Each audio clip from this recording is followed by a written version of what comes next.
So ఈ 4వ అధ్యాయాన్ని మనం భగవద్గీత యథాతథం అంతర్జాతీయ కృష్ణ చైతన్య సంఘ సంస్థాపకాచార్యులు పరమ పూజ్య శ్రీ శ్రీమతి ఏసీ భక్తి వేదాంత స్వామి ప్రభుపాదుల వారి భాష్యాన్ని ఆధారంగా చేసుకుని భాష్యాన్ని మనం వివరించుకునేటువంటి ప్రయత్నం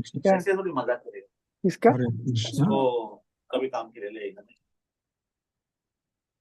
ఓకే, సో భాష్యాన్ని చెప్పుకునేటువంటి ప్రయత్నం చేస్తున్నాను. సో యాజ్ యూజువల్ గా శిలా ప్రభుపాదకు మనం ఇవ్వగలిగినటువంటి గురుదక్షిణ ఏంటంటే ఈ యొక్క భాష్యం రూపంగా, ఇంతకుముందు నేను విన్నపంగా చెప్పేవాడిని, ఇప్పుడు దీన్ని గురుదక్షిణగా మార్చడం అయింది. సో చిన్న పుస్తకం పెట్టుకోండి, ఈ రోజు తేదీ వేసుకుని ముఖ్యాంశాలు రాసి పెట్టుకోండి. చివరిలో కనీసం ఒక్క అంశమైనా సరే ముఖ్యాంశాన్ని అందరితో పంచుకునేటువంటి ప్రయత్నం చేయండి. టైప్ చేయగలిగినటువంటి వాళ్ళు గ్రూప్ లో చాట్ లో టైప్ చేయొచ్చు. చేయటం చేత కాని వాళ్ళు ఎవరైనా ఉంటే వాళ్ళు చివరిలో మీరు చెప్పచ్చు అనమాట. ఓకే, అంతేకాకుండా నేను ప్రతిసారి అడిగేటి ఈ అధ్యాయం పూర్తయ్యే లోపల మరొకరిని మన సత్సంగానికి జత చేయటానికి ప్రయత్నం చేయండి. హరే కృష్ణ. సో మనం దివ్య జ్ఞానం అంటే ఈ 4వ అధ్యాయాన్ని మన వసతి కోసం 6 విభాగాలు చేసుకున్నాం. 6 విభాగాల్లో మొట్టమొదటిది 1 నుంచి 4 శ్లోకాల దాకా దివ్య జ్ఞాన పరంపర అనేటువంటి అంశం అనమాట మనం తెలుసుకునేటువంటి ప్రయత్నం చేస్తున్నాం. అలాగే 5 నుంచి 10 శ్లోకాల దాకా భగవాను యొక్క అవతార దివ్యత్వం గురించి చెప్పుకుంటున్నాం మనం ప్రస్తుతం. ఆ యొక్క 5 నుంచి 10 శ్లోకాల దగ్గర ఉన్నాం మనం. తర్వాత విభాగం వచ్చేసి 11 నుంచి 15 దాకా ఉండేటువంటి శ్లోకాలు శ్రీకృష్ణుడు సృష్టికర్త మార్గదర్శకుడు కూడా అనే అంశాన్ని మనం అర్థం చేసుకునే ప్రయత్నం చేస్తాం. తర్వాత 16 నుంచి 24 శ్లోకాల దాకా జ్ఞాన మార్గం ద్వారా కర్మని ఎలా మనం అర్థం చేసుకోవాలి అనే అంశం మీద మనము తెలుసుకునేటువంటి ప్రయత్నం చేస్తాం. తర్వాత 25 నుంచి 33 శ్లోకాల ద్వారా వివిధ రకాలైనటువంటి యజ్ఞముల ద్వారా ఎట్లా మనం జ్ఞానాన్ని పొందగలం అనేటువంటి అంశం మనం అర్థం చేసుకునే ప్రయత్నం చేస్తాం. అలాగే 34 నుంచి చివరికి 42 శ్లోకాల యొక్క అధ్యాయంలో ఉన్నటువంటి అధ్యాయం పూర్తయ్యేసరికి జ్ఞానం పొందటానికి విధానం ఏంటి, ఫలం ఏంటి, జ్ఞానం పొందటం వల్ల వచ్చే వైభవం ఏంటి అనేటువంటి ఈ ప్రధాన అంశాలని మనం ఈ అధ్యాయంలో అర్థం చేసుకునేటువంటి ప్రయత్నం చేస్తాం. శిలా ప్రభుపాదుల వారి భాష్యాన్ని ఆధారంగా చేసుకుని భగవద్గీతలోని దివ్య జ్ఞానం అనేటువంటి ఈ అధ్యాయానికి అనమాట. సో గత వారం మనం చెప్పుకుంటున్నప్పుడు చివరిగా ఈ అద్భుతమైనటువంటి శ్లోకాన్ని చెప్పుకున్నాం. భగవంతుని యొక్క దివ్యత్వాన్ని మనకు వివరించేటువంటి శ్లోకం. జన్మ కర్మ చ మే దివ్యం ఏవం యో వేత్తి తత్వతః త్యక్త్వా దేహం పునర్జన్మ నైతి మామేతి సోర్జున. జన్మ కర్మ చ మే దివ్యం ఏవం యో వేత్తి తత్వతః త్యక్త్వా దేహం పునర్జన్మ నైతి మామేతి సోర్జున. హరికృష్ణ మాతాజీ శ్లోకం మీనింగ్ చదవండి మాతాజీ. జన్మ కర్మ చ మే దివ్యం ఏవం యో వేత్తి తత్వతః త్యక్త్వా దేహం పునర్జన్మ నైతి మామేతి సోర్జున. ఓ అర్జున, నా జ్ఞానము మరియు కర్మల దివ్యత్వం నెరిగినవాడు శరీర త్యాగము పిమ్మట తిరిగి ఈ భౌతిక జగమున జన్మింపక నా శాశ్వతమైన ధామమునే పొందగలడు. హరే కృష్ణ. సో జన్మ కర్మ చమే దివ్యం అంటే భగవానుడు చెప్తున్నాడు ఇక్కడ అర్జునుడితో, అర్జున నా జన్మము మరియు కర్మల దివ్యత్వము తెలిసినటువంటి వాడు ఎవరైతే భగవానుడు యొక్క జన్మ గురించి, ఆయన కర్మ గురించి, ఆయన చేసేటువంటి కర్మలు కూడా అవి భౌతికమైనటువంటివి కాదు, దివ్యమైనటువంటివి, ఆధ్యాత్మికమైనటువంటివి అనే జ్ఞానం ఎవరికి కలుగుతుందో వారు శరీరాన్ని వదిలిన పిమ్మట తిరిగి ఈ భౌతిక జగంలోకి వచ్చేటువంటి అవకాశమే లేదన్నమాట. నా శాశ్వతమైనటువంటి ధామమును పొందగలరు. అంటే ఒక విధంగా మనకి భగవానుడు ఇస్తున్నటువంటి ఇన్స్ట్రక్షన్ అనమాట, ఒక సందేశము, లేకపోతే మనకు ఇస్తున్నటువంటి భగవాను ఇస్తున్న నిర్దేశము, డైరెక్షన్ అనుకోవచ్చు. ఎలా అంటే ఏదైతే భగవాన్ యొక్క దివ్యత్వం మనకు ఎలా అర్థమవుతుంది, భగవాన్ యొక్క దివ్యత్వం మనకు భగవద్గీత ద్వారా అర్థమవుతుంది, శ్రీమద్ భాగవతం ద్వారా మనకు మరింత లోతుగా అర్థమవుతుంది అనమాట. ఎవరైతే శ్రీమద్ భాగవతాన్ని భగవద్గీతని యథాతథంగా స్వీకరిస్తారో, ఆ భగవాన్ యొక్క సూచనలను, ఆ భగవాన్ నిర్దేశములను ఎవరైతే తప్పనిసరిగా ఆచరిస్తారో వారికి ఈ భౌతిక జన్మ అనేది ఉండదు. ఎందుకంటే భగవాన్ యొక్క జన్మ కర్మ దివ్యము అన్నటువంటి భగవాన్ యొక్క జన్మ దివ్యమైనటువంటిది అనేటువంటి అంశం మనకి శ్రీమద్ భాగవతంలో చాలా స్పష్టంగా కనిపిస్తుంది. దశమస్కంధం 3వ అధ్యాయంలో 9, 10 శ్లోకాలు కనుక మనం చూసుకుంటే, తమద్భుతం బాలకం అంబుజేక్షణం చతుర్భుజం శంఖ గదాజ్యుదాయుధం శ్రీవత్స లక్ష్మం గలశోభి కౌస్తుభం పీతాంబరం సాంద్ర పయోద సౌభగం మహార్య వైఢూర్య కిరీట కుండల త్రిషా పరిషత్వ సహస్రకుంతలం ఉద్ధామ కాంచద్గద కంకణాదిభి విరోచమానం వసుదేవ ఐక్షత అనేటువంటి శ్లోకం అన్నమాట.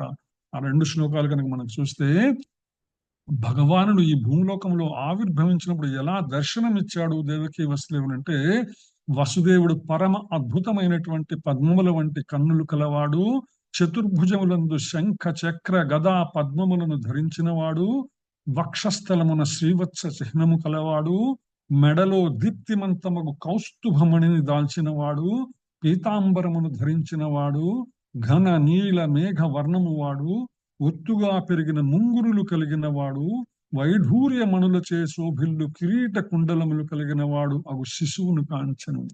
ఇది సాధ్యమా? ఎప్పుడైనా ఒక శిశువు జన్మించినప్పుడు ఇంత అద్భుతమైనటువంటి శరీర హావభావములు, శరీర వేషధారణతో, పీతాంబరములు, ఆయుధములు, స్వర్ణాభరణములు, వైఢూర్యమణులు, ఇవన్నిటితో ఏ బిడ్డైనా ఈ ప్రపంచంలో జన్మిస్తారా? జన్మించరు. అందుకే భగవాను యొక్క జన్మ కర్మ చమే దివ్యం అన్నమాట. దేదీప్యమానమగు మొలనూలు, కేయూరములు, కంకణములు, ఇతర ఆభరణలతో అలంకృతుడై ఆ బాలుడు పరమ అద్భుతముగా గోచరించను. అద్భుతము అనేటువంటి పదం మనం చాలా సహజంగా వాడుకుంటాం, కానీ అద్భుతము అంటే, భూతం అంటే, ఇవి భూతం అంటే ప్రస్తుత ప్రపంచంలో అనమాట. మనము చూసినటువంటి, మనకు తెలిసినటువంటి ప్రపంచం భూతకాలమే. భూతకాలములో ఇంతవరకు ఎప్పుడు కూడా గోచరించమని విషయం ఏదైతే ఉందో దాన్ని అద్భుతమని ప్రస్తావిస్తారనమాట. అద్భుతము, భూతము కానటువంటిది ప్రస్తుత వర్తమాన భూతకాలంలో కానీ భవిష్యత్ కాలంలో కానీ ఇంతవరకు, భూతకాలంలో ఇంతవరకు జరగనిటువంటి సంఘటన మొట్టమొదటిసారి ఎప్పుడైతే మన కళ్ళ ముందు దర్శనమిస్తుందో దాన్ని అద్భుతంగా ప్రస్తావించబడుతుంది. అందుకని ఇక్కడ తమ అద్భుతం బాలకం, ఆ అద్భుతమైనటువంటి బాలకుడు, అప్పటిదాకా ఏ పిల్లవాడు పుట్టినా కనపడినటువంటి అద్భుత సన్నివేశం అక్కడ దేవకి వసుదేవులకు కనిపించింది. తమ అద్భుతం బాలకం అంబుజేక్షణం చతుర్భుజం శంఖ గదార్జునాయుధం, చతుర్భుజములతో శంఖ గదాలతో అద్భుతమైనటువంటి బాలకుడు దర్శనమించాడు.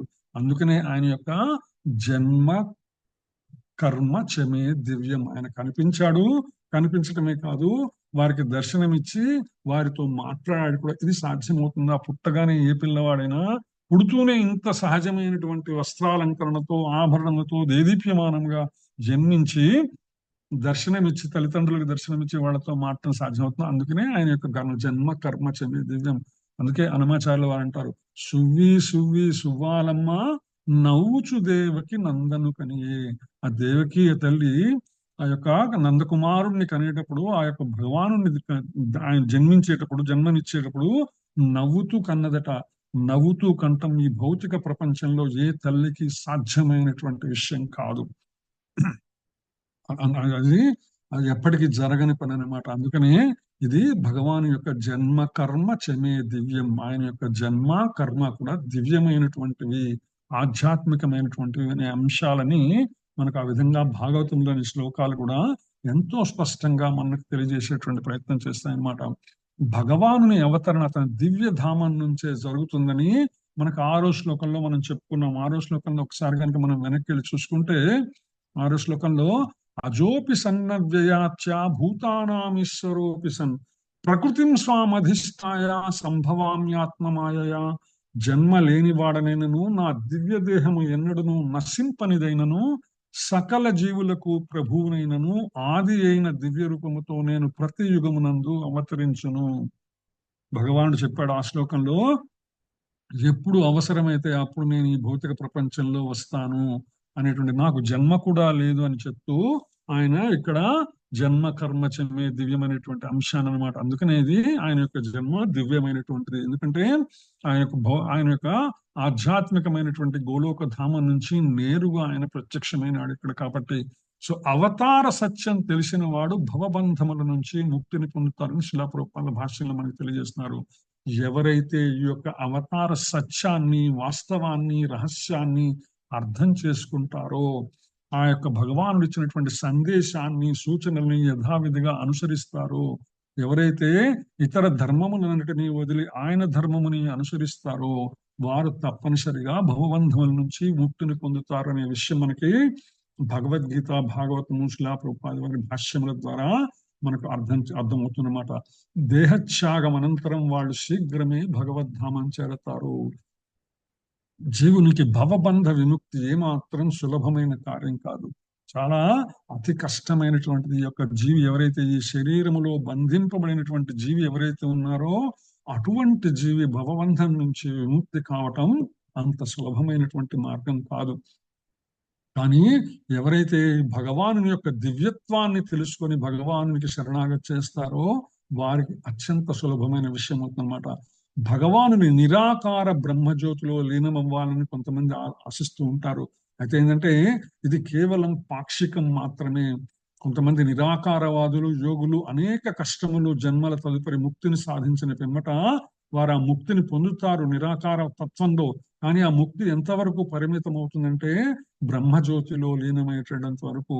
ఆ బ్రహ్మజ్యోతి అనేది సాక్షాత్తు భగవంతుని యొక్క దివ్య తేజస్సు అయినప్పటికీ కూడా దాని నుంచి మరలా తిరిగి వచ్చేటువంటి స్థితి ఉంటుంది, మరలా జన్మను పొందేటువంటి పరిస్థితి ఉంటుంది అనమాట. శ్రీకృష్ణ భగవాని రూపం, కర్మల దివ్య స్వభావం అవగతం చేసుకోవటం ద్వారా భక్తులు దేహత్యాగం పిమ్మట శ్రీకృష్ణ ధామం పొంది ఈ భౌతిక జగంలోకి తిరిగి రావాల్సినటువంటి ప్రమాదం నుంచి బయటపడతారు. ఎప్పుడైతే భగవాను యొక్క దివ్య రూపాన్ని, భగవాను యొక్క దివ్య జన్మను, భగవాను యొక్క దివ్య కర్మలను అర్థం చేసుకొని భగవానుడు సగుణ సాకార సంపన్నుడు అనేటువంటి విషయాలని ఎప్పుడైతే అనుభూతి చెంది తద్వారా భగవంతుని శరణాగతి చేసి ఆయన సగుణ సాకార రూపాన్ని ఆశ్రయించి అర్చించి ధరిస్తారో, వారందరూ తప్పకుండా భగవంతుని యొక్క దివ్యధామాన్ని చేరతారనే విషయాన్ని శిలా ప్రభుపాద మనకు భాష్యంలో చెప్పేటువంటి ప్రయత్నం చేస్తున్నారనమాట. బ్రహ్మ సంహితలోని 5వ అధ్యాయం 33వ శ్లోకాన్ని సందర్భంగా శిలా ప్రభుపాద ప్రస్తావిస్తూ, అద్వైతమచ్యుతమనాది మనంత రూపం. శ్రీకృష్ణ భగవానునికి అనేక రూపాలు, అవతారాలు ఉన్నాయి. భగవానునికి పలు రూపాలున్నా అవన్నీ కూడా ఒక్కటే. ఆ దేవదేవుడు అద్వితీయుడు, రెండవదంటూ లేదు, ఆయన ఒక్కడే అనే విషయాన్ని ఇక్కడ స్పష్టం చేస్తుంది అనమాట.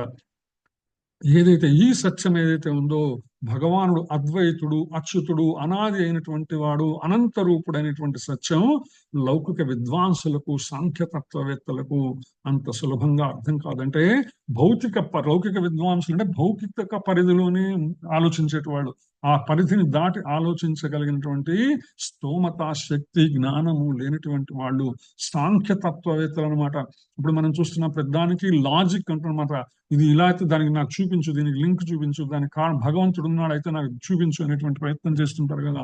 అర్థం పర్థం లేనటువంటి లాజిక్లన్నీ తీసేటువంటి మీమాంస చేస్తూ ఉంటారు.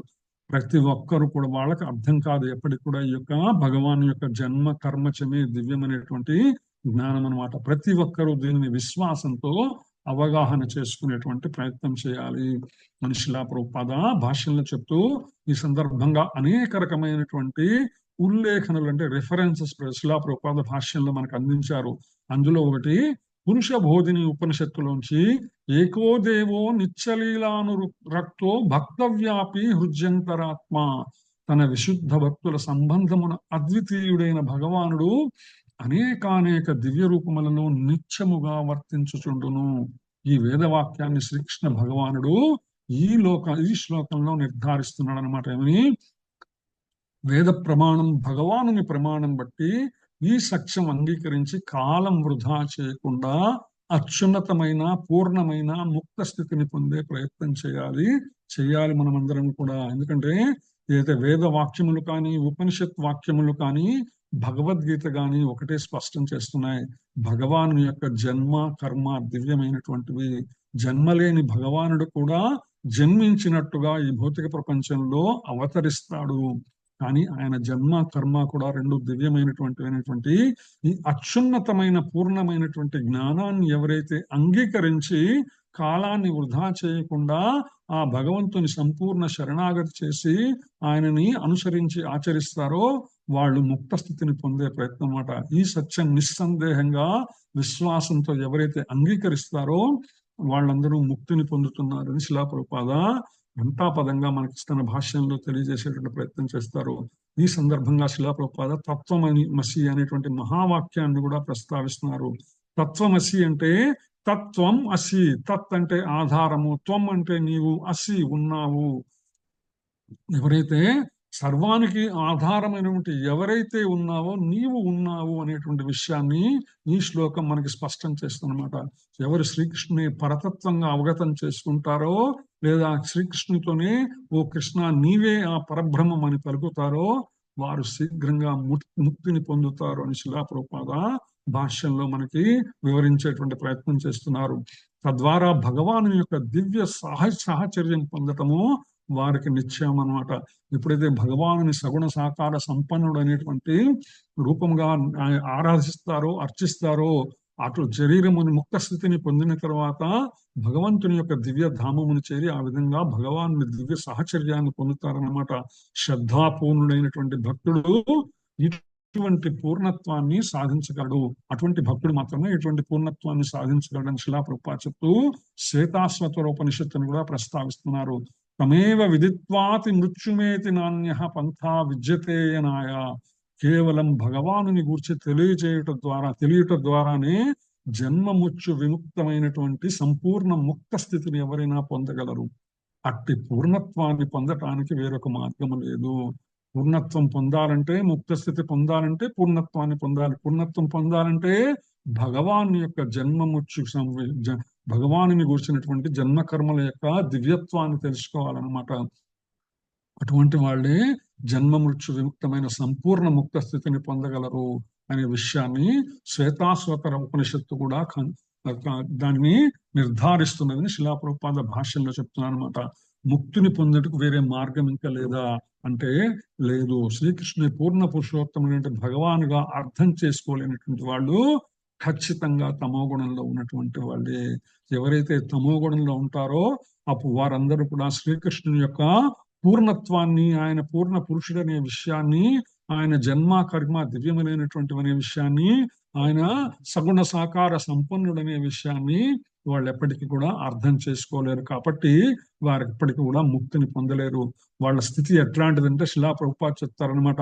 సీసాలో తేనె ఉంటే ఆ తేనెను నాకటం ద్వారా సీసాలో ఉన్న తేనెను ఆస్వాదించలేనట్లు వాళ్ళు లౌకిక పాండిత్యంతో భగవద్గీతను వ్యాఖ్యానించటం తమోగుణ లక్షణం. అటువంటి సాధన ముక్తిని కలిగించదు. మనం చూస్తుంటాం ప్రస్తుత సమాజంలో అనేక మంది ప్రవచనాలు చెప్తూ ఉంటారు భగవద్గీత గురించి. కానీ వారికి ఎవ్వరికి కూడా ఆ సంపూర్ణ భగవంతుని యొక్క సంపూర్ణ శరణాగతి కానీ యథాతథంగా ఆయనని అనుసరించేటువంటి విషయం కానీ వాళ్ళకి ఎవరికి కూడా ఉండదనమాట. మనకి ఒక శాస్త్రవాక్యం ఉంది, మనస్యేకం వచస్యేకం కర్మణ్యేకం మహాత్మనాం మనస్సన్యత్ వచస్సన్యత్ కర్మణ్యన్యత్ దురాత్మనాం అంటుంది. అంటే మహాత్ములైనటువంటి వాళ్ళు మనసులో ఏది ఉంటుందో నోటితో అది పలుకుతారు, చేతులతో అది చేస్తూ ఉంటారు. కానీ దురాత్ములైనటువంటి వాళ్ళు ఎవరైతే ఉన్నారో వారి మనస్సులో ఒకటి ఉంటుంది, వాక్కులో ఒకటి ఉంటుంది, ఆచరణలో మనొకటి ఉంటుంది అనమాట. వాళ్ళు ఆచరించే విషయాలు ఏది అవన్నీ కూడా శ్రీకృష్ణ శరణాగతి చేయరు. వారి యొక్క ఆరాధన, వారి యొక్క లక్ష్యము వేరే ఉంటుంది. కానీ వారు దేని మీద ప్రవచనం చేస్తూ ఉంటారు? భగవద్గీత మీద ప్రవచనం చేస్తున్నారు. భగవద్గీతలోని అంశాలని భగవంతునికి సంపూర్ణ శరణాగతి చేయకుండానే తమ ఆరాధన లక్ష్యం వేరు, తమ ఆశ్రయించినటువంటి తత్వము వేరు. అయినా కూడా భగవద్గీత మీద ప్రవచనం చేసేటువంటి ప్రయత్నం చేసేటువంటి మాయావాదుల్ని మనం అనేక మంది వారిని చూస్తూ ఉంటాం ప్రస్తుత సమాజంలో. అట్టి తత్వవేత్తలైనటువంటి వాళ్ళు లోకంలో ఉన్నత స్థానాలను పొందిన వాళ్ళు విశేషంగా ప్రాముఖ్యతను పొందినప్పటికీ కూడా ముక్తికి మాత్రం వాళ్ళు అర్హులు కారణం. ఎందుకంటే వాళ్ళ మనశ్శన్యత్, వచశ్శన్యత్, కర్మణ్యన్యత్. వాళ్ళ యొక్క కర్మాచరణ ఒక రకంగా ఉంటుంది, మనస్సులో వారి శరణాగతి ఇంకో రకంగా ఉంటుంది.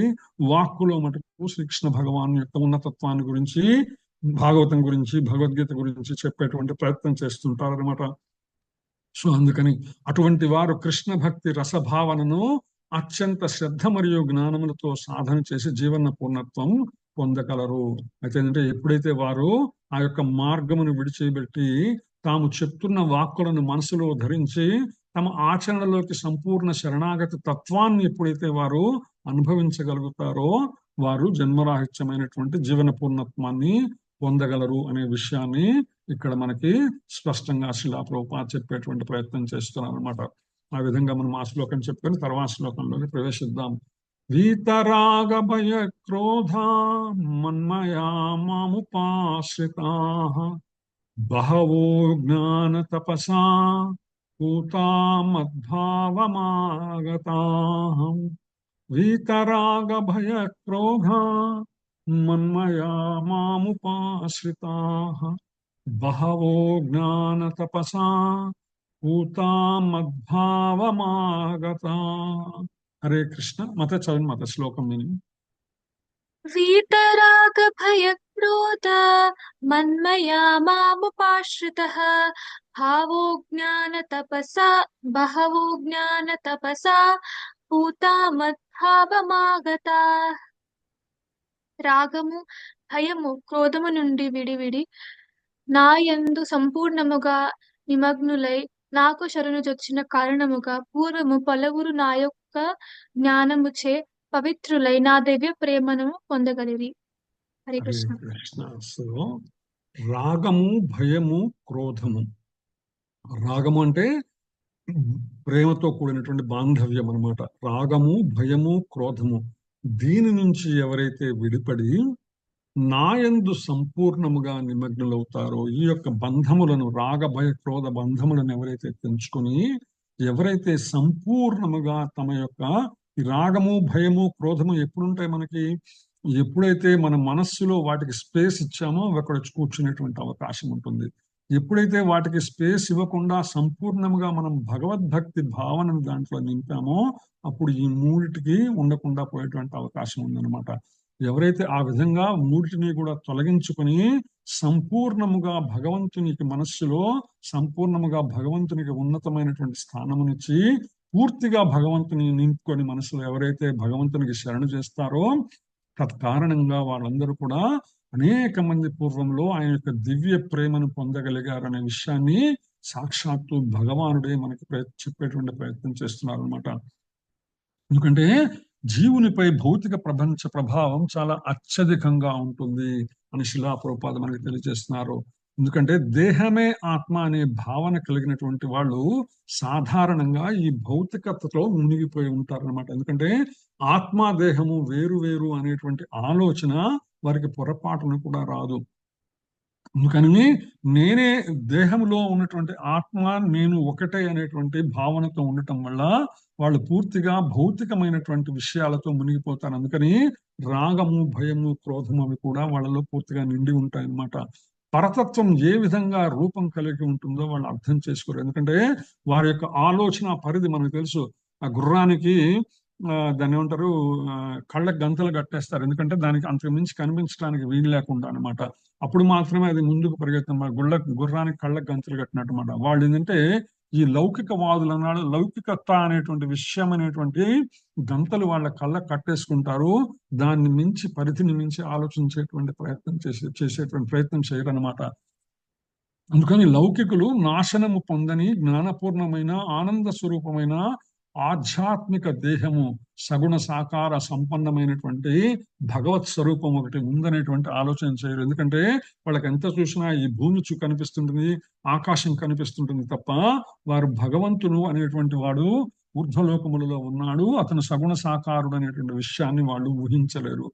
భౌతిక భావనలో దేహం నశించున్నది అజ్ఞానపూర్ణమైనటువంటిది, దుఃఖమయమైనటువంటిది అని శిలా ప్రభుపాద మనకు వివరించేటువంటి ప్రయత్నం చేస్తున్నారు. కనుక భగవానుని దేహం కూర్చి తెలపగానే సాధారణంగా వాళ్ళు చేస్తారంటే జనసామాన్యం కూడా అదే దేహ భావన మనస్సులో అన్వయించుకుంటారు.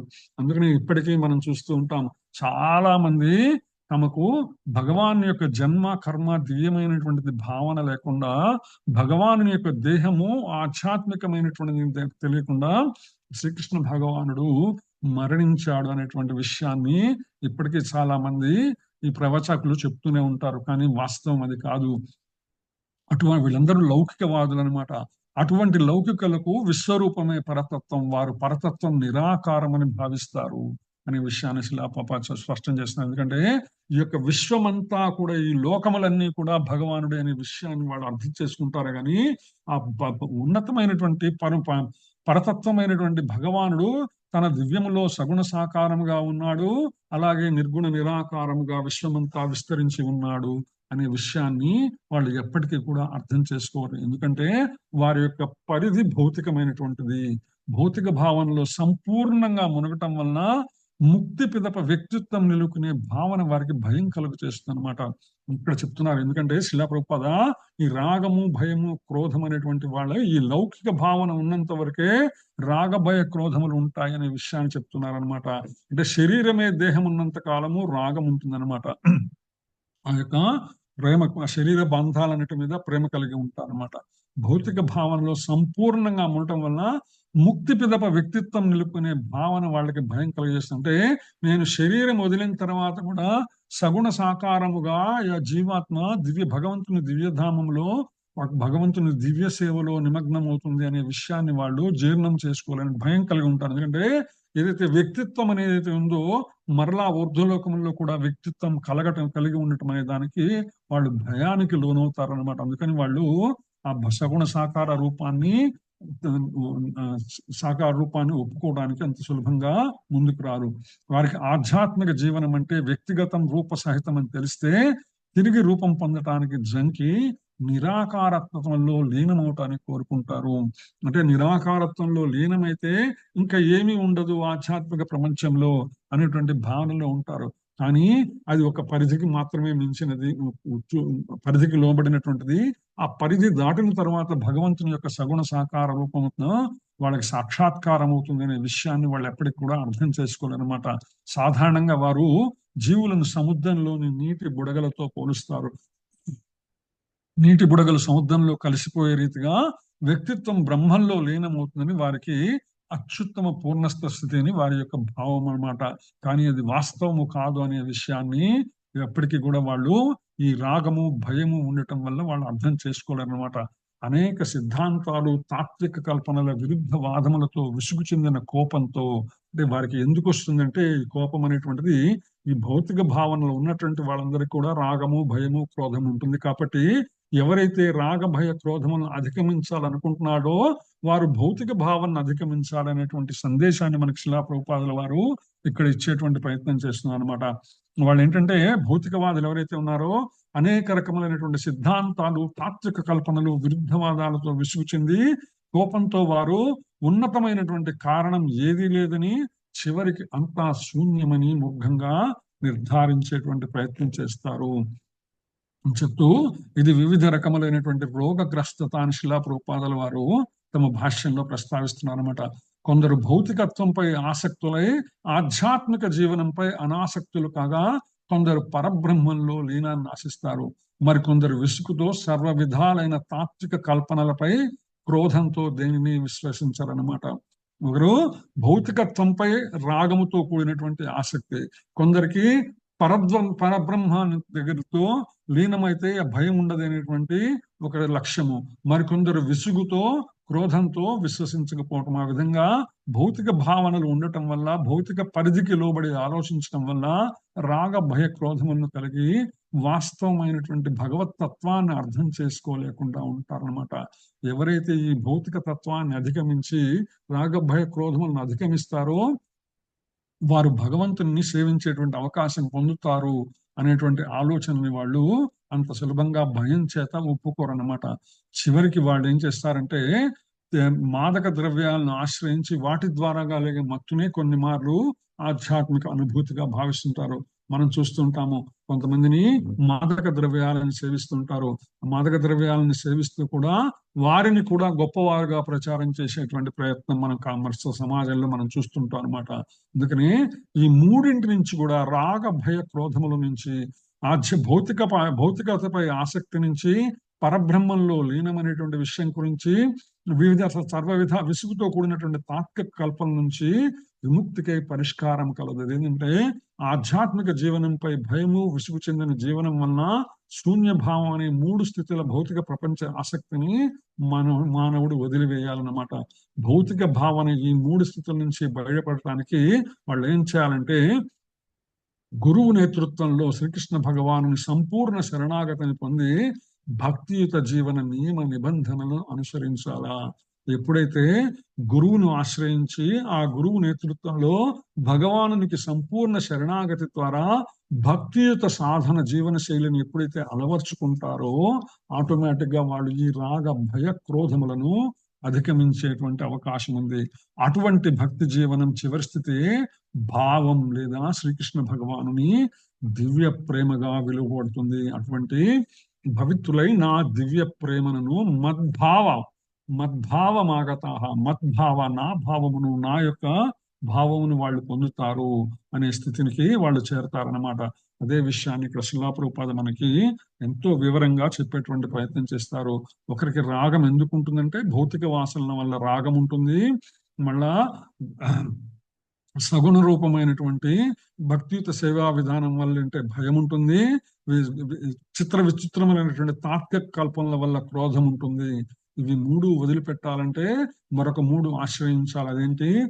గురువుని ఆశ్రయించటము, ప్రామాణిక గురువును ఆశ్రయించి అతని యొక్క నేత్రంలో శ్రీకృష్ణ భగవానుని శరణాగతి చేసి భక్తియుత జీవన సాధన చేయటం ద్వారా రాగ భయ క్రోధములను అనుసరించి ఆ భగవాను యొక్క దివ్య ప్రేమను పొందారు. అంతకుముందు మనం కూడా పొందగలము అనేటువంటి విషయాన్ని శ్రీల ప్రభుపాద మనకి భాష్యంలో ఈ శ్లోకంలో అంతర్భాగంగా మనకు తెలియజేసేటువంటి ప్రయత్నం చేస్తున్నారు. వీతరాగ భయక్రోధ మన్మయా మాముపాశ్రితాః బహవో జ్ఞాన తపసా పూతామద్భావమాగతాః అనే ఈ శ్లోకంలో మనకి శ్రీల ప్రభుపాద చెప్పేటువంటి ప్రయత్నం చేస్తున్నారు అనమాట. హరే కృష్ణ. తర్వాత ఈ సందర్భంగా శ్రీల ప్రభుపాద భక్తి రసామృత సింధులోని శ్లోకాలని ప్రస్తావన చేస్తున్నారు. అదౌషధా తత సాధు సంఘోదా భజన క్రియా తతో అనర్థ నివృత్తి శాప్తతో నిష్ఠా రుచిస్తతః అథాశక్తిస్థతో భావః తతః ప్రేమాభ్యుదంచతి సాధకానామయం ప్రేమ్నః ప్రాదుర్భావే భవేత్ క్రమః. ఆరంభ దశలో ప్రతి ఒక్కరూ కూడా ఆత్మానుభవం గురించిన శ్రద్ధను కలిగి ఉండాలి. ఇది మొట్టమొదటి ఉండవలసింది, ప్రతి జీవాత్మకు ఉండవలసిన శ్రద్ధ. దేని మీద? ఆత్మానుభవం గురించిన శ్రద్ధ. అట్టి కోరిక ఆధ్యాత్మికంగా ఉన్నతి చెందిన భక్తులతో సాంగత్యమునికే స్థితికి మనుజుని చేరుస్తుంది. మనందరం అట్లా చేరినటువంటి వాళ్ళమే. మనందరం ఏంటంటే ఆత్మానుభవము, ఆత్మ గురించి, జీవాత్మ గురించి, పరమాత్మ గురించి, భగవతత్వం గురించి తెలుసుకోవాలనేటువంటి ఆసక్తి ఎప్పుడైతే ఉన్నదో ఆ ఆసక్తి మనల్ని ఒక భక్తుల దగ్గరికి చేర్చిందనమాట. ఆ భక్తుల సాంగత్యంతో మనము మరింత నేర్చుకునేటువంటి ప్రయత్నం చేస్తున్నాం. మనం యత్నించు స్థితికి మనుజుని తీసుకొస్తున్నమాట. తర్వాత ఎప్పుడైతే అలా చేరామో ఆ తర్వాత స్థితి ఏంటంటే ఉన్నతుడైనటువంటి గురువుచే దీక్షను పొంది ఆయన ఆదేశమునందు సాధకుడు భక్తియుత సేవా విధానాన్ని ఆరంభించాలి. ఎప్పుడైతే మనం ఈ సత్సాంగత్యానికి వచ్చామో తద్వారా శ్రీల ప్రభుపాదుల వారి భాష్యాలను అనుసరించి మనకి మరింత వివరంగా భగవతత్వాన్ని, పరమాత్మ తత్వాన్ని, బ్రహ్మతత్వాన్ని కూడా అర్థం చెప్పేటువంటి ప్రయత్నం గురువులు అందరూ కూడా తీసుకుని విశేష ప్రయత్నం చేత మనము మరింతగా ఉన్నతి చెంది భక్తియుత సాధనలో మనము ముందుకెళ్ళటానికి ప్రయత్నం చేస్తున్నాము. అందులో భాగంగానే ఈ యొక్క సత్సాంగత్యము, శాస్త్ర సాంగత్యం అనమాట. ఈ సత్సాంగత్యం ద్వారా మనం కలుసుకొని శాస్త్రములలో భగవద్గీత, శ్రీమద్ భాగవతంలో, ఇలాగే భక్తి రసామృత సింధు ఉపనిషత్తులలో భగవతత్వ జ్ఞానం ఏదైతే ఉందో దాన్ని అర్థం చేసుకునేటువంటి ప్రయత్నం చేస్తున్నాము. వారు గురువు నిర్దేశంలో భక్తి యోగం నిర్వహించి సర్వ విధాలైన భౌతిక ఆసక్తుల నుంచి ముక్తిని పొంది ఆత్మానుభవ విషయాన్ని నిష్ఠను పొందుతారు. ఎప్పుడైతే ఈ విధమైనటువంటి నిష్ఠారుచిస్తథ ఎప్పుడైతే మనము ఈ నిరంతర సాధనని కొనసాగిస్తుంటామో ఆ తర్వాత నిష్ఠని పొందుతాం. ఆ భగవంతుని పైన మనకి గురి కలుగుతుంది. భగవానుడే, శ్రీకృష్ణుడే భగవానుడు అనేటువంటి గురి కలుగుతుంది అనమాట. అది నిష్ఠ అవుతుంది. తదుపరి దేవదేవుని శ్రీకృష్ణు గురించి శ్రవణం యందు రుచిని పొందుతాము. ఎప్పుడైతే శ్రద్ధ నిష్ఠ కలిగినాయో తదనంతరము మనము ఆ భగవానుని గురించినటువంటి ఆయన యొక్క కథా లీలా నామం యొక్క విశేషాలను వినటానికి మనసు తప్పిస్తుంది అనమాట. అది విన్నప్పుడల్లా ఆనందం కలుగుతుంది. ఇది శ్రవణ రుచి. శ్రవణ రుచి కృష్ణ భక్తి భావనలో మరింత ఆసక్తిని పెంచి భావస్థితి లేదా శ్రీకృష్ణ భగవాను దివ్య ప్రేమ తొలిదశకి తీసుకుని పోతుంది అనమాట. ఎప్పుడైతే ఈ విధంగా మనము ముందుకు ప్రయాణం చేస్తున్నామో ఆ విధంగా మరింత ఆసక్తి భగవానునిపై అది ఆసక్తి కాస్త ప్రేమగా పరిణతి చెందేటువంటి అవకాశం ఉందన్నమాట. భావస్థితి అందరి పరిపక్వతయే నిజమైన కృష్ణ ప్రేమ. మానవ జన్మకు అదే పరమార్థము. ఎప్పుడైతే అచంచలమైనటువంటి అహేతుకమైనటువంటి దివ్య ప్రేమను భగవంతునిపై మనము కలిగి ఉంటామో ఇది మానవ జన్మ పరమార్థం అనమాట.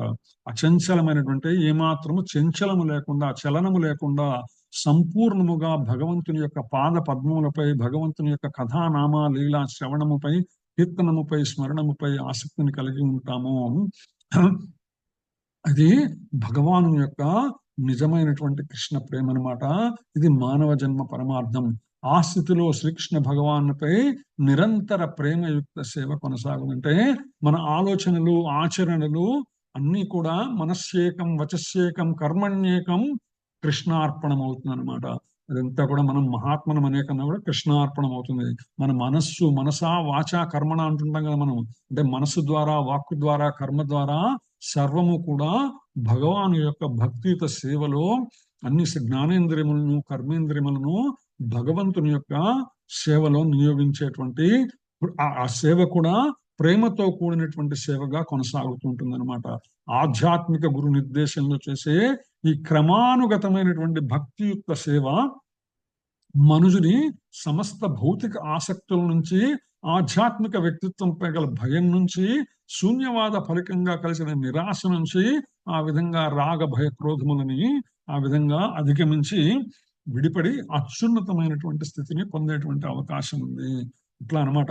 శ్రద్ధ, నిష్ఠ, భావ, రుచి, శ్రద్ధ, నిష్ఠ, రుచి, భావ స్థితికి, ప్రేమ స్థితికి మనము పొందేటువంటి అవకాశం అనమాట. మీరు చూసే ఉంటారు ఆ చిత్రము, ఏదైతే ప్రేమలత చిత్రం అని ఒక పోస్టర్ ఉన్నదనమాట. మన ఇస్కాన్ వాళ్ళు ది బ్లోజమింగ్ దాని అంటారు బ్లోజమింగ్ దాని అంటారు లత అనమాట, ప్రేమలత చిత్రం. అది చూసే ఉంటారు. చూపిస్తాను మీకు కావాలంటే ఒక నిమిషంలో. అందులో ఇప్పుడు మనం ఏదైతే చెప్పుకున్నామో దీన్ని మొత్తం ఒక పిక్టోరియల్ గా దాన్ని ఒక చిత్ర రూపంలో ప్రతిబింబించేటువంటి ప్రయత్నం చేశారు ఆ యొక్క పోస్టర్ లో అనమాట. పోస్టర్ కనుకుంటే చాలా మంది ఇళ్లలో చూశాను నేను, దామోదర్ దేశ్ లో కూడా. మీరు కూడా చూసే ఉంటారు. ఒకసారి చూపించగానే మీకు ఐడియా వస్తుంది మేడం. తదుపరి అంచెమున అతడు భగవద్ధామమునకు చేరతాడు అనే విషయాన్ని ఇక్కడ చెప్పబడింది అనమాట. ఒకసారి చూపిస్తాను నేను బ్లోజమింగ్. ది బ్లోజమింగ్ ఆఫ్ భక్తి లత అనేటువంటి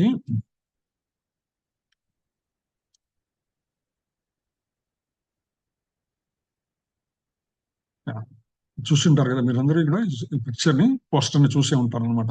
ఏదైతే మనం చెప్పుకున్నామో శ్రద్ధ, సాధుసంగ, భజన క్రియ, అనర్థ నివృత్తి, నిష్ఠ, రుచి, ఆసక్తి, భావ అనేటువంటి చివరికి ఇది ప్రేమ స్థితికి తీసుకెళ్తుంది అనమాట.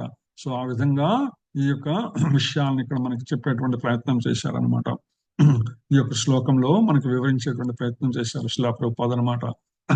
ఏమని, ఆదౌ శ్రద్ధ తతః సాధు సంగోత భజన క్రియ తథో అనర్థ వృత్తి స్యాత్ తతో నిష్ఠా రుచిస్తతః అథాశక్తిస్తతో భావః తతః ప్రేమాభ్యుదంచతి సాధకానామయం ప్రేమ్నా ప్రాదుర్భావే భవేత్ క్రమః అనేటువంటి ఈ యొక్క శ్లోకం యొక్క వివరణే మనం ఏదైతే చూస్తున్నారో ఇప్పుడు ఈ యొక్క చిత్రం అనమాట. ఇది ది బ్లోజమింగ్ ఆఫ్ ది భక్తి లత. అది మాధుర్య కదంబిని, శిలా విశ్వనాథ్ చక్రవర్తి ఠాకూర్ మాధుర్య కదంబిని ఆధారంగా చిత్రీకరించినటువంటిది అనమాట. సో అందుకని చాలా అద్భుతంగా ఇక్కడ శిలా ప్రభుపాద కూడా మనకి భాష్యంలో వివరించేటువంటి ప్రయత్నం చేశారు. హరే కృష్ణ. సో తర్వాత శ్లోకంలోకి మనం ప్రయాణం చేద్దాం.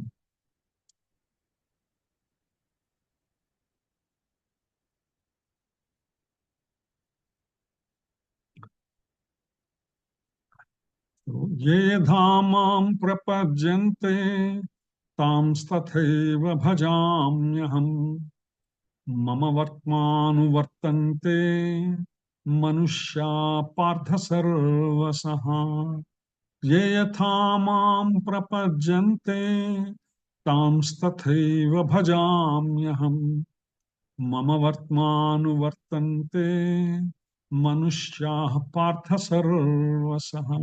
हरे कृष्ण माताजी, श्लोकं में चलना.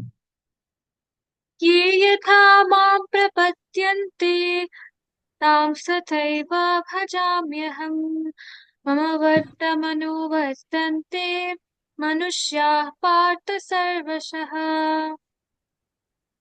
ఎవరు ఏ విధముగా నన్ను శరణు వేడుదురో వారిని ఆ విధముగా నేను అనుగ్రహింతును. ఓ పార్థ, ప్రతి ఒక్కరూ అన్ని విధములుగా నా మార్గాన్నే అనుసరించు. హరే కృష్ణ. సో ఏ ధామాం ప్రపద్యంతే తాంస్తథైవ భజామ్యహం మమ వర్త్మానువర్తంతే మనుష్య పార్థ సార్వసః. ఎవరు ఏ విధంగా నన్ను శరణు వేడుతారో వారిని ఆ విధంగా నేను అనుగ్రహించును. ఓ పార్థ, ప్రతి ఒక్కరూ అన్ని విధముల నా మార్గముని అనుసరించురు అంటారనమాట. హనుమాచార్యులు అంటారు, ఎంత మాత్రమున ఎవరు తలిచినా అంత మాత్రమే నీవు అంటారు కీర్తనలో. సో ఆ విధంగా భగవాను ఏ విధంగా మనం తలిస్తే ఆ విధంగా మాత్రమే ఆయన అనుగ్రహిస్తారనమాట. అయితే ఎన్ని జన్మలు ఎత్తైనా సరే చిట్ట చివరికి మళ్ళా ఆయనని అనుసరించవలసి వస్తుంది. ఎందుకంటే భగవాన్ చెప్పినట్టు బహూనాం జన్మనామంతే జ్ఞానవాన్ మాం ప్రపద్యతే వాసుదేవ సర్వమితి సమహాత్మాసు దుర్లభ అని చెప్తారు. అంటే ఎన్నో జన్మలు ఎత్తితే గాని వాసుదేవుడే సర్వస్వం అనేటువంటి జ్ఞానం కలగటము అంత సులభమైనటువంటి విషయం కాదు. మన దృష్టవశాత్తు మన గురువుల ద్వారా మన సత్సాంగత్యం ద్వారా మనకు కలిగినటువంటి అదృష్టం ఏంటంటే వాసుదేవుడే సర్వస్వం అనేటువంటి జ్ఞానంతోనే మనము ఈ యొక్క సత్సాంగత్యాన్ని కొనసాగిస్తున్నాం. ప్రతి ఒక్కరు కూడా శ్రీకృష్ణ భగవానుని వివిధ రూపాలలో అన్వేషిస్తూ ఉంటారు. ఒకరు యజమానిగా, మరొకరు స్నేహితునిగా, ఇంకొకరు పుత్రునిగా, ఒకరు ప్రియునిగా కోరవచ్చు అనమాట. తనపై గల వారి ప్రేమ స్థాయిని అనుసరించి శ్రీకృష్ణుడు వారిని ఆ విధంగా కరుణిస్తుంటాడు. భౌతిక జగత్తులో కూడా మనం ఇటువంటి స్థితిని చూస్తూ ఉంటాం. అంతే కదా, మనకున్నటువంటి బాంధవ్యాలని మనం చూస్తుంటే మనము ఒకరికి కుమారుడు కావచ్చు, ఒకరికి సోదరుని కావచ్చు, ఒకరికి భర్తం కావచ్చు, లేదా ఒకరికి భార్య కావచ్చు, ఒకరికి తండ్రి కావచ్చు. అట్లా అనేక రకమైనటువంటి అనుబంధ బాంధవ్యాలను మనము వారితో ఆ విధమైనటువంటి బాంధవ్యాన్ని కొనసాగిస్తున్నాం. స్నేహితునిగా, మిత్రునిగా, ఇట్లా రకరకాలైనటువంటి చిత్రాలను కూడా మనం భౌతిక జగత్తులో చూస్తున్నాము. అందుకనే భగవానుని ఏ విధంగా ఎవరు వాంఛిస్తే, ఇందాక శిలా ప్రభుపాద చెప్పినటువంటి ప్రక్రియని శ్రద్ధ నుంచి రుచి భావస్థితి దాకా చేరిన తర్వాత ఆ భావం అనేటువంటిది ఏదైతే ఉందో, కొందరు శాంత భావంతో భగవంతుని ఆశ్రయిస్తే, కొందరు దాస్య భావంతో ఆశ్రయిస్తే, మరికొందరు సాఖ్య భావంతో, మరికొందరు వాత్సల్య భావంతో, మరికొందరు మాధుర్య భావంతో, చివరికి ప్రేమపూర్వకమైనటువంటి భావంతో భగవంతుని ఆశ్రయించే వాళ్ళని కూడా చూస్తుంటాము. కాబట్టి ఎవరు ఏ విధంగా భగవాన్ని ఆశ్రయిస్తే వారిని ఆ విధంగా స్వామి అనుగ్రహిస్తారన్నమాట. ఈ విధమైనటువంటి భావం భక్తులకి భగవానుకి మధ్యన కొనసాగుతూనే ఉంటుందన్నమాట. అంటే భక్తులు అనేక రకాలుగా ఆయనని ఆశ్రయించి సేవించి అనుభూతి చెందిన ఎలా ఆశ్రయిస్తారో ఆ విధంగా వారిని అనుగ్రహిస్తాడు స్వామి. కానీ నిరాకార బ్రహ్మజ్యోతి తేజంగా పరమాత్మగా విశ్వంతా వ్యాపించి ఉన్న దేవుడైన శ్రీకృష్ణుని ఆ స్థితిలో ఎవరైతే ఆరాధిస్తారో భగవాన్ని, నిరాకారుడు అనేటువంటి నిర్గుణ నిరాకారుడు, నిరాకార తేజం అనేటువంటి భావంతో ఎవరైతే ఆరాధిస్తారో వారిని ఆ విధంగానే అనుభవిస్తారు. వారికి ఆ విధంగానే భగవానుడు అనుగ్రహిస్తాడు. కానీ వారికి భగవానుతో యొక్క సాహచర్యం అనేటువంటి అలౌకిక ఆనంద స్థితి ఎప్పటికీ కూడా వారు చేరుకోలేరనమాట. భగవాన్ని వారు పాక్షికంగా మాత్రమే, ఆయన కాంతిని మాత్రమే ఆనందించేటువంటి అవకాశం ఉన్నది. కానీ సాక్షాత్తు భగవాన్ యొక్క దివ్య సాహచర్యాన్ని పొందేటువంటి అవకాశము వాళ్ళకు ఉండదన్నమాట. అందుకే పరబ్రహ్మ అనుభూతి అనేటువంటిది 3 దశలుగా ఉంటుంది అని శిలా ప్రభుపాద భాష్యంలో చెప్తున్నారు. దీనికి శ్రీమద్ భాగవతంలో ఒకటో స్కందంలో 2వ అధ్యాయం 11వ శ్లోకం చెప్తుందనమాట. వదంతి తత్తత్వ విదస్తత్వం యజ్ఞానమద్వయం బ్రహ్మేతి పరమాత్మేతి భగవానితి శబ్దతే. పరతత్వం అనేది తత్వవిధులచే 3 దశలలో అనుభూతమవుచున్నది. అవి అన్నీను కూడా అభిన్నములై ఉన్నవి. పరతత్వపు ఆ వివిధ దశలే బ్రహ్మము, పరమాత్మ, భగవానుడు అని తెలుపుడను ఉన్నాడు. ఏదైతే నేను బ్రహ్మమును, బ్రహ్మం అంటే ఎవరైతే భగవాను యొక్క ఆత్మ అనేటువంటి అంశము నాలో ఉన్నది అనేటువంటి ఆత్మానుభవమును ఎవరు పొందుతారో వారు బ్రహ్మానుభూతిని పొందినటువంటి వాళ్ళు అవుతారు. అంతటితో ఆగిపోతే వారు అక్కడితోనే వారి పరిధి ఆగిపోతారు. అంటే కేవలము భౌతిక స్థితిలో తన శరీర స్థితి వరకే, తన సంబంధించిన స్థితి వరకే ఆగిపోతారు. తర్వాత పరమాత్మేతి అంటే నాలో ఉన్నటువంటి ఆత్మతో పాటు పరమాత్మ కూడా స్థితమై ఉన్నాడు. నాలో ఉన్నటువంటి పరమాత్మే సర్వ జీవరాశిలో కూడా నెలకొని ఉన్నాడు అనేటువంటి స్థితిని కేవలము అంతవరకే గనక అనుభూతి చెందితే ఆ విధంగానే వాళ్ళు పరిమితమైనటువంటి అవకాశం ఉంది.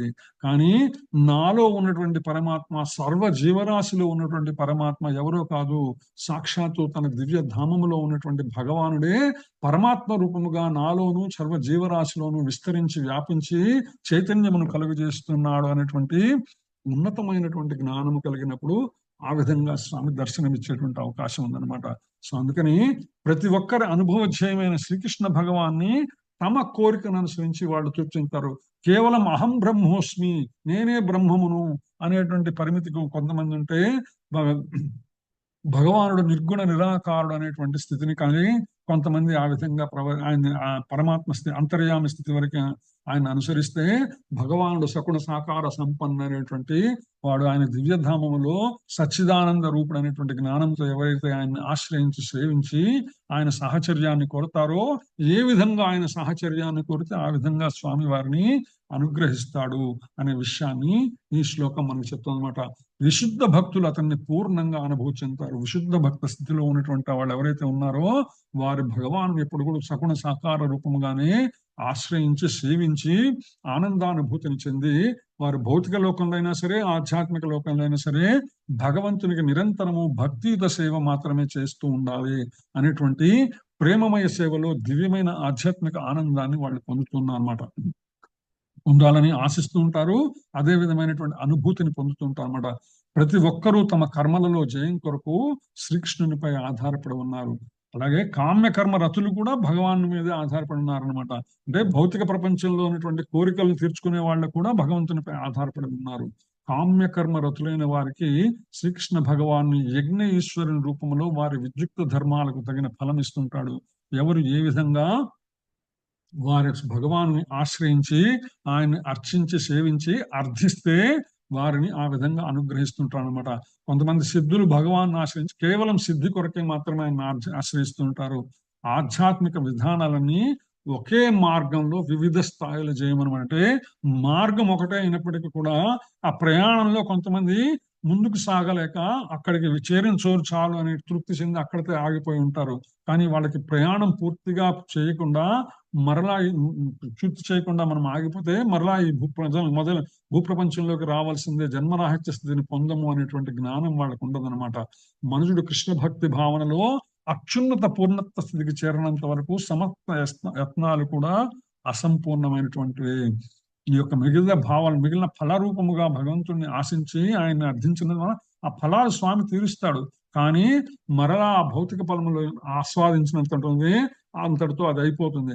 మరలా తిరిగి పునర్జన్మ ఎత్తవలసినటువంటి అవకాశం ఉందన్నమాట. అందుకని శిలా ప్రభుపాద శ్రీమద్ భాగవతంలో 2వ స్కందంలో ఒక శ్లోకాన్ని ప్రస్తావిస్తున్నారు. ఇక్కడ అకామ సర్వకామో వా మోక్షకామ ఉదారదేహి తీవ్రేణ భక్తి యోగేన యజేత పురుషం పరం. కోరికలు లేకున్నను లేదా కామ్య కర్మ ఫలములను కోరినను లేదా మోక్షవాంఛను కూడినను ప్రతి ఒక్కరూ తమ ఇచ్ఛాపూర్ణత్వం తుదకు కృష్ణ భక్తి రసభావనలో మార్పు చెంది రీతిగా శాయశక్తుల దేవదేవుడైనటువంటి శ్రీకృష్ణుని అర్చించవలను. ఎటువంటి కోరికలు ఉన్నా లేకపోయినా చివరికి మోక్షాన్ని కోరుకున్న మార్గం ఏదైనా కూడా వారు ఆ యొక్క భగవానుని అర్చించవలసిందే, తమ యొక్క కామ్య కర్మల కోసమైనా సరే అని చెప్తా అన్నమాట. శిలా ప్రభుపాద చెప్తున్నారు, సచ్చిదానంద విగ్రహం అంగీకరించే నిరాకారవాదులు భగవానుని దివ్యమైన అంతరంగిక సేవలోని ఆనందాన్ని అనుభవించలేరు.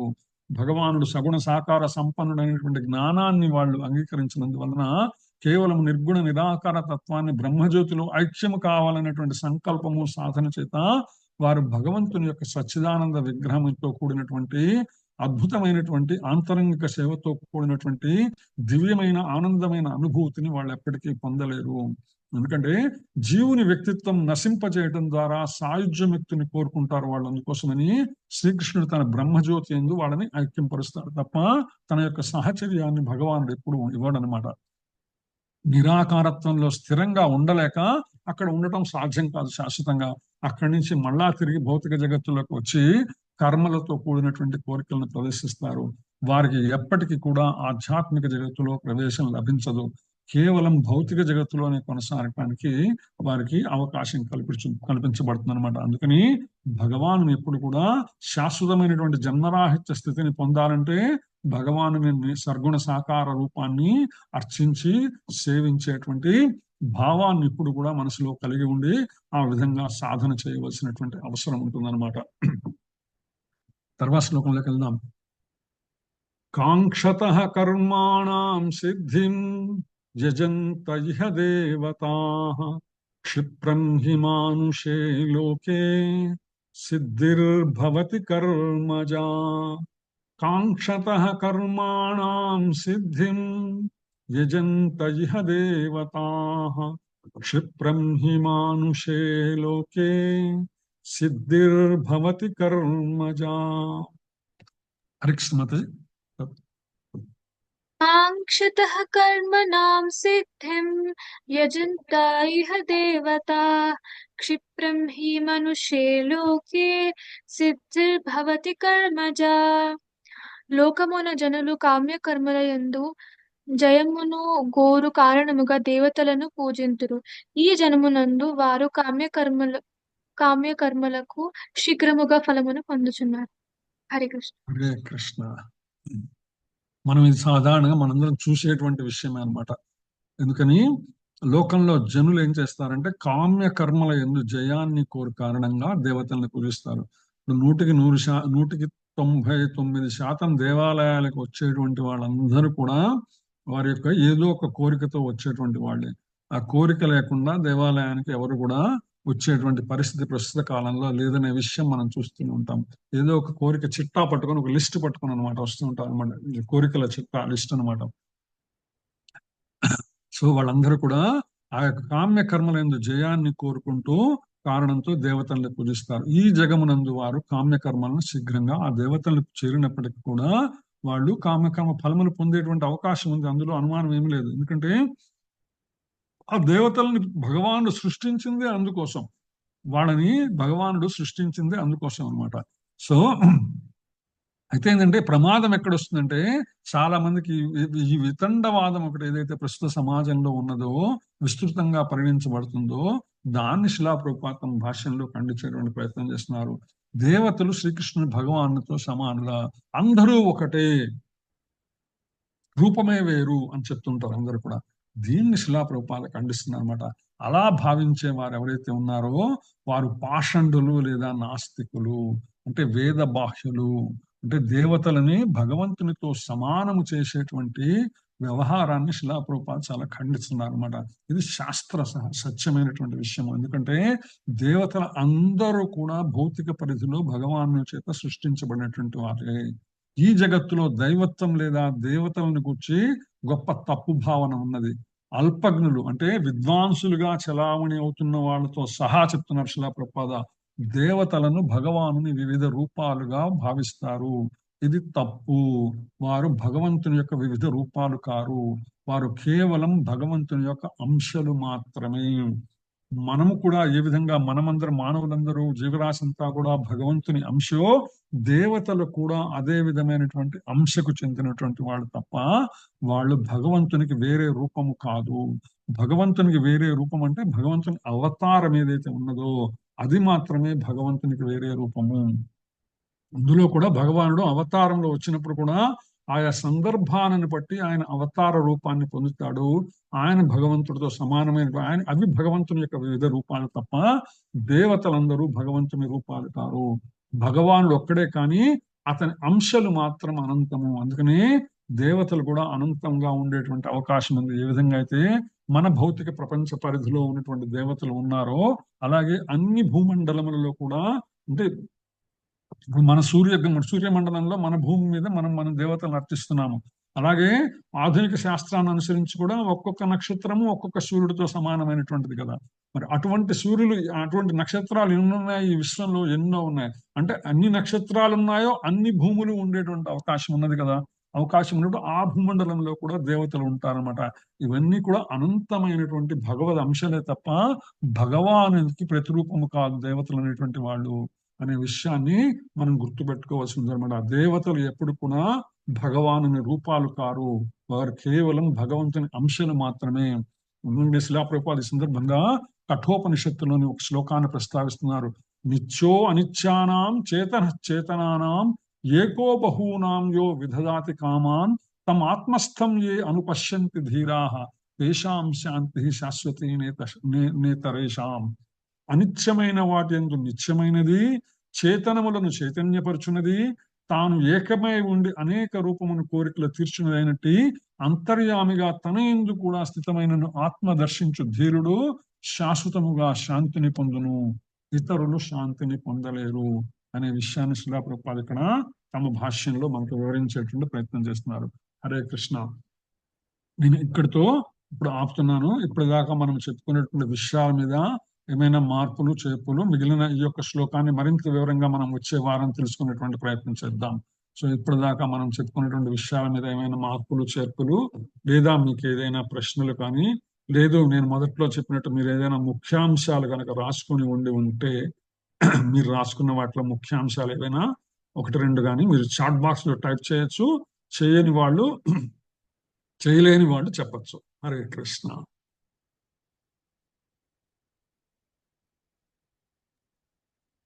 హరే కృష్ణ ప్రభుజీ. హరే కృష్ణ. మాతో చెప్పండి మాతది. ముందుగా ఈ క్లాస్ లో నాకు వచ్చే ఆపర్చునిటీ వచ్చినందుకు థ్యాంక్ యూ సో మచ్ అని చెప్తున్నాను. ఈరోజు ఆ, అంటే ఇంత బిజీ లైఫ్ లో కూడా అట్లీస్ట్ కొంచెం నాకు సత్సంగం దొరికిందని చాలా ఆనందంగా ఉంది Prabhuji. Thank you so much. ఈరోజు చాలా విషయాలు నేర్చుకున్నాను నేను. సంతోషం మాతది. హరే కృష్ణ. ఒక్క పాయింట్ ఏదన్నా మీరు గుర్తు క్యారీ చేయగలిగిన చెప్తారా? ఎస్ ప్రభుజీ. నాకు ఒక పాయింట్ ఏంటంటే, మనము భగవంతుని చేరడానికి ఉన్న స్టెప్స్ అది మీరు చూపించారు కదా, ద బ్లాస్మింగ్ ఆఫ్ డివోషన్ అనే చార్ట్. అదొకటి నేను నోట్ చేసుకున్నాను ప్రభుజీ. ఫస్ట్ శ్రద్ధ, సాధు సంగ, భజన క్రియ, అనర్థ నివృత్తి, నిష్ఠ, ఆసక్తి, భావ, రుచి, ప్రేమ. ఈ అన్ని స్టేజెస్ ని కూడా మనం చేరుకోవడం అనేది చాలా కష్టమైంది. మనం ఎంతో ఏకాగ్రతతో కృష్ణాన్ని పొందాలన్న ఆ భావనతో, ప్రేమతో మనం ఎప్పుడైతే మనము అంటే వేరే ఏ డిజైర్స్ ఏవి లేకుండా కూడా ప్రేమతో ఆయనను మనము చేరినప్పుడు డెఫినెట్లీ మనం ఆ స్టేజ్ కి చేరడానికి కృష్ణయ్య మనని అనుగ్రహిస్తారు. అంటే మా మా అమ్మ ఒకసారి చెప్పారనమాట, మనము కృష్ణ వైపు ఒక అడుగు వేస్తే 10 అడుగులైనా మన వైపు వేస్తారు మన కోసం అని చెప్పేసి అని. అది నాకు చాలా నచ్చిన point. Thank you so Hare much. Krishna. Poster దొరుకుతుంది మాత, చూడండి మీరు. ఇంటర్నెట్ లో కూడా ఉంది అది. The sure. Blossoming of Bhaktilata. ISKCON temples లో కూడా, సెంటర్స్ లో కూడా దొరుకుతుంది అది, ప్రింటెడ్ పోస్టర్. చాలా అద్భుతంగా ఉంటుంది అది. చాలా మంది ఫ్రేమ్ కట్టించుకుని ఇళ్ళలో పెట్టేసుకున్నారు అది. ఓ హరి ఫాల్. Okay okay. Okay. Hare Krishna. Hare Krishna. Hare thank you. Krishna. So మనుజుడు కృష్ణ భక్తి సూర్యపతి ప్రభు చేశారు. మనుజుడు కృష్ణ భక్తి నా దగ్గర ఉంది ప్రభు. ఇది హై రెజల్యూషన్ పిక్చర్ నా దగ్గర ఉంది. Very good, very good. So అత్యున్నత స్థితి చేరేంత వరకు వారి ప్రయత్నాలన్నీ వృధా ప్రయాసమాత్రమే. ఎక్సలెంట్. అవును ప్రభు. భగవంతుని ఎవరు ఏ విధంగా భావిస్తారో ఆ విధంగానే భగవంతుడు అనుగ్రహిస్తారు. యస్మతది ఏ ధామాం ప్రపంచంతే, ఏ భావంతో ఆయన ఆరాధిస్తారు ఆ భావంతోనే అనుగ్రహిస్తారు కూడా. హరే కృష్ణ. ఎస్, భావం కూడా ఇంపార్టెంట్. హరే కృష్ణ ప్రభుజీ. హరే కృష్ణ మాత చెప్పండి. ప్రభుజీ, ఇది ఇప్పుడు భౌతికంగా ముక్తిని పొందినా కూడా భయంతో వ్యక్తిత్వం కోల్పోవటం అనేది నాకు కొంచెం అర్థం కాలే ప్రభుజీ. ఓకే, అది నిరాకార వారి గురించి చెప్తున్నారు మాతాజీ ప్రభుపాద. నిరాకారవాదులు ఏం చేస్తారంటే వాళ్ళు ఎందుకని నిరాకారవాదాన్ని ఆరాధిస్తారంటే శిలాప్రభుపాద ఏం చెప్తున్నారంటే వాళ్ళకి ఏంటంటే ఈ భౌతిక ప్రపంచాన్ని వదిలిపెట్టిన తర్వాత కూడా వ్యక్తిత్వం ఉంటుంది, అంటే రూపం ఉంటుంది భగవంతుని సేవించడానికి అనేటువంటి భావన వాళ్ళకి భయం కలుగజేస్తుంది. అంటే మళ్ళా అక్కడికి పోయినా కూడా మనం శరీరం ఉంటామా, శరీరంతోనే మళ్ళా మన దేహం ఉంటుందా, దేహం ఉంటే దేహంతోనే స్వామిని సేవించాలా, అక్కడ కూడా ఇదే మరి ఇలా ఇదే పరిస్థితి ఉంటుందా, ఇదే పరిస్థితి ఉన్నప్పుడు అక్కడికి మనం ఎందుకు వెళ్ళడం అనేటువంటి భయం ఏదైతే ఉందో అది అది భయం కలిగిస్తుంది వాళ్ళకి. అందుకని వాళ్ళు ఎప్పుడు కూడా భగవానుని సగుణ సాకార రూపం అని అనుకో, రూపసహితుడు అనుకోరు, రూపరహితుడు, రూపము లేనివాడు అనేటువంటి ఆలోచనతోనే వాళ్ళు అటువంటి భయంతో సేవించేటువంటి ప్రయత్నం చేస్తారు. హరే కృష్ణ. అది వ్యక్తిత్వం కోల్పోవటం అనేది కూడా అంటే వ్యక్తిత్వం అంటే ఒక దాన్ని ఏమంటారంటే ఫర్ ఎగ్జాంపుల్ మాతాజీ, ఇప్పుడు దేహం కలిగి ఉండటం ఒక విధంగా అర్థం చేసుకుంటే అక్కడ మనం కూడా భగవంతుని దివ్యధామం చేరిన తర్వాత మనం కూడా సగుణ సాకారంగా ఉంటాము అనేటువంటి విషయాన్ని వాళ్ళు అంగీకరించలేకపోతారు. అదే భయం. అక్కడ రూపం కలిగి రూపం సహితులు అనేటువంటి విషయాన్ని ఉంటాయి, ఆత్మలు కూడా రూపసహితంగానే ఉంటాయి భగవంతుని యొక్క దివ్యధామంలో అనే విషయాన్ని వాళ్ళు జీర్ణం చేసుకోలేరు అన్నమాట. ఆ భయం ఉంటుంది. మరి ఇంకోటి ప్రభుజీ, అది నాకు ఒకటి అది పాయింట్ నచ్చదే, ప్రపంచంలో ఎవరు కూడా పిల్లల్ని కనేటప్పుడు నవ్వుతూ కనలేరు అనేది ఒక పాయింట్ బాగా నచ్చింది ప్రభు. దేవకికి మాత్రమే అది సాధ్యమైందని ఒకటి నచ్చింది ప్రభుజీ. హరే కృష్ణ. నా మాట కాదు మాతాజీ, హనుమాచార్యుల వారి మాటది. సువి సువి సువ్వాలమ్మ నవ్వుచు దేవకి నందన్ గని అంటారు ఆయన. అది చెప్పాను. హరే కృష్ణ ప్రభుజీ. హరే కృష్ణ. హరే కృష్ణ ప్రభుజీ. నాదొక క్వశ్చన్. ఇప్పుడు మనము అంటే మనం ఎవ్రీడే డీలింగ్స్ అంటే ఎవ్రీడే చాలా రకాలైన వ్యక్తులతో మనం ఉంటాము. ఫర్ ఎగ్జాంపుల్ నాస్తికవాదులు ఎవరైనా వాళ్ళ ఫిలాసఫీ మనకి చెప్పడానికి ట్రై చేసినా, లేకపోతే సమ్ డిబేట్ అండ్ డిస్కషన్ ఏమైనా అయినా ఆ సిచ్యువేషన్ లో మనం ఎలా రియాక్ట్ అవ్వాలి, సైలెంట్ గా ఉండాలా లేకపోతే అన్నట్టు. ఇలా ప్రభుపాద దానికి చాలా సింపుల్ సొల్యూషన్ ఇచ్చారు. You never become an answering machine అంటాడు.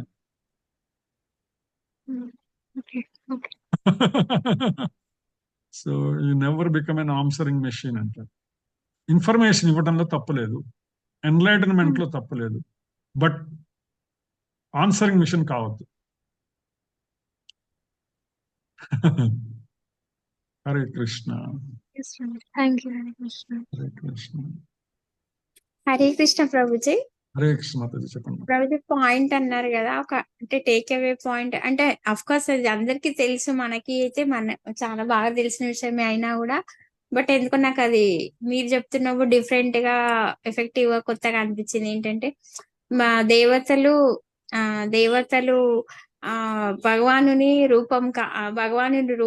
రూపం కాదు, అంశాలు మాత్రమే అనేది. ప్రభుజీ. అండ్ ప్రభుజీ యొక్క స్మాల్ క్వశ్చన్ ప్రభుజీ. ఇప్పుడు ప్రభుజీ అంత్యనారాయణ స్మృతి ఉంది కదా ప్రభుజీ, మనకి చెప్పాలనేసి. సో ప్రభుజీ దాంట్లో భాగంగా అంటే మనము ఆ టైంలో డెత్ టైంలో మనము కృష్ణ కాకుండా శ్రీరామ్ అన్నాం అనుకోండి, అయితే సో అప్పుడు మనము గోలో కాకుండా సాకేత ధామంకి వెళ్తామా ప్రభుజీ? అంటే అప్పుడు అయితే ఒక అదృష్టం అది. ఎందుకంటే భగవంతుని అవతార రూపాలు ఏవైనా కావచ్చు, ఆయన యొక్క అవతార రూపంలో ఏమన్నప్పుడు కూడా శరీరాన్ని వదిలే సమయంలో అటువంటి స్పృహ కనుక ఉంటే ఖచ్చితంగా ఆ స్పృహను అనుసరించి భగవంతుని యొక్క అవతారం జరుగుతున్నటువంటి, లేదా ఇప్పుడు ఆధ్యాత్మిక లోకంలో కూడా అయోధ్య ఉన్నది, అక్కడికైనా వెళ్ళేటువంటి అవకాశం ఉన్నది. లేదా ఫర్ ఎగ్జాంపుల్ నేను చెప్తున్నాను, కృష్ణుడు ఉన్నాడు మాతాజీ, బాలకృష్ణుని సేవించుకోవాలనేటువంటి బాలకృష్ణుని ఆయన దామోదర లీల చూడాలి, లేదా మీరు మరణిస్తున్న సమయంలో ఆయన దామోదర్ లీలని మనసులో తలుచుకుంటూ శరీరం వదిలిపెట్టారు. అప్పుడు ఏమవుతుందంటే ఎక్కడైతే ఈ విశ్వంలో ఎక్కడైతే దామోదర్ లీల జరుగుతున్నదో అక్కడ మీరు జన్మ తీసుకుంటారు. ఆ దామోదర్ లీల మీకు దర్శనం అవుతుంది. అంటే విశ్వంలో దామోదర లీల జరగడం అంటే జరగడం అంటే మాత్రం ఇందాక చెప్పాను కదా, మనకి సూర్యమండలాలు, మనకి సూర్యుడు, మనకి ఒక సూర్యుడు ఉంటే ఆ సూర్యుడి భూమండలంలో మనం ఉన్నాం, భూమిలో ఆ సూర్యుడికి సంబంధించిన సూర్యమండలంలో. ఓకే. ఇప్పుడు నక్షత్రాలు ఎన్నో, ఆ నక్షత్రాలన్నీ ఒక్కొక్క నక్షత్రం ఒక సూర్యుడితో సమానం కదా. ఎస్ ప్రభుజీ. ఒక్కొక్క సూర్యుడితో సమానమైనప్పుడు, ఒక్కొక్క సూర్యుడితో సమానప్పుడు ఆ ఒక్కొక్క సూర్యుడి దగ్గర ఒక భూమి ఉండే అవకాశం ఉందా? ఓ ఓకే ఓకే. ఆ భూమి ఎస్. మీద యుగాలు నడుస్తూ ఉంటాయా? ప్రభుజీ కరెక్ట్. సో ఇప్పుడు మీరు ఫర్ ఎగ్జాంపుల్, నేను ఇప్పుడు శరీరం వదిలేశాను, నా మనసులో దామోదర లీల ఉన్నది. నేను ఏ భూమండలం మీద భూమిలో దామోదర లీల జరుగుతున్నదో అక్కడ నేను దామోదర లీల సేవించేటువంటి అవకాశం నాకు లభిస్తుంది. ఓహో హరి బోల్. అయితే ఎప్పుడైతే భగవంతుని లీలలు ఏవి దర్శనం చేసినా, సాక్షాత్తు దర్శనం చేయకపోయినా ఆయన సాహచర్యం పొందంగానే ఆ లీల దర్శనం చేసుకుని మరలా స్వామి దగ్గరికి వెళ్ళిపోతాం, ఆయన దివ్యధామంలోకి. ఓకే. For లీల example, ఆఫ్టర్ లీల మనం మళ్ళీ రిటర్న్ వెళ్తాం. వెళ్ళిపోతాం, ఆయన దివ్యధామాన్ని చేరుతాం అనమాట. ఎందుకంటే మహాభారత యుద్ధం జరిగేటప్పుడు 18 అక్షౌణీల సైన్యం యుద్ధం చేసింది. ఎవరైతే ఆయన సమక్షంలో శరీరం వదిలిపెట్టారో వారందరికీ దివ్యధామాన్ని పొందారు వాళ్ళు. ఓ హరి బోల్. ఓకే, సో వాళ్ళందరూ కూడా అటుపక్కన యుద్ధం చేయని, ఇటుపక్కన యుద్ధం చేయని, స్వామిని చూస్తూ ఎవరైతే ప్రాణాలు వదిలేశారో వాళ్ళందరూ ఆయన దివ్యధామానికి వెళ్ళిపోయినారు. ఓకే. సో అటువంటి భాగ్యం వాళ్ళకి కలిగిందనమాట. సూపర్. అంటే ప్రభుజీ ఇప్పుడు మనం సాకేత ధామంకి వెళ్ళామనుకోండి, వెళ్ళినా కూడా మీరు రాముడిని చూస్తారు, రాముడి దర్శనం అవుతుంది, సాకేతంలో, దివ్య సాకేతంలో రాముని దర్శనం అవుతుంది, మరలా మీరు దివ్యధామానికి వెళ్ళిపోతారు అక్కడి నుంచి. అక్కడ నుండి వెళ్తాం అంటే మళ్ళీ భూలో అంటే మళ్ళీ ఇక్కడ భౌతిక లోకానికి భగవంతుని అవతారాన్ని ఏది తలుస్తూ శరీరాన్ని వదిలిపెట్టినా ఆయన దగ్గరికి వెళ్ళిపోవడం అందులో అనుమానం లేదు. ఓకే. ఇక్కడికి వెళ్ళి ఇక్కడ నుండి మళ్ళీ అక్కడికి వెళ్తాం మనం. నన్ను ఎందుకు నిన్ననే ఇదే క్వశ్చన్ అడిగారు, నిన్న కూడా నా క్లాసులో ఎవరు. అంటే నాకు ఎందుకు వచ్చిందండి ప్రభుజీ, నాకు అంటే అఫ్ కోర్స్ మనం కృష్ణాన్ని ఆరాధిస్తాం కరెక్టే, బట్ ఎందుకో అది అంటే బిఫోర్ ఇస్కాన్ కి రాకముందు నుండి కూడా జై శ్రీరామ్ అంటే కూర్చున్న లేచిన రాముడు ఎక్కువ ఇట్లా గుర్తుకొస్తాడు ఉంటాడు అనమాట. నేను కూడా అంటుండేవాడిని, నేను ఎంతగా రామ అంటుండేవాడిని అంటే, హే రామ్ రామ అంటుండేవాడిని అంటే, నేను సింగపూర్ లో పనిచేస్తున్నప్పుడు రామ అంటే నాతో పనిచేసే చైనా వాళ్ళందరూ కూడా రామ అంట మొదలు పెట్టారు. వాళ్ళకి అలవాటు అంత విరివిగా వాడేవాడిని నేను ఆ పదం. ఇప్పుడు ఎంత కృష్ణ కీర్తన్స్ అట్లా చేసినా కూడా ప్రభుజీ ఇప్పటికీ కూడా తుమ్మినా కూడా జై శ్రీరామ్ అనే వస్తుంటది అనమాట. అందుకని నాకు డౌట్ వచ్చింది. తప్పేం లేదు. భగవాను యొక్క దివ్య రూపమే అది కూడా. అవతారాలన్నీ భగవాను యొక్క దివ్య రూపాలు, దేవతలందరూ భగవాను రూపాలు కాదు, అది ఇందాక చెప్పిన విషయం. అది భగవంతుని యొక్క అవతారాలన్నీ భగవంతుని రూపాలే, కానీ దేవతలందరూ భగవంతుని రూపాలు కాదు. దేవతలందరూ కాదు, అంశాలు. భగవంతుని అంశాలు మాత్రమే వారందరూ కూడా. Hare Krishna. Yes Prabhuji, thank you so much Prabhuji. Hare Krishna.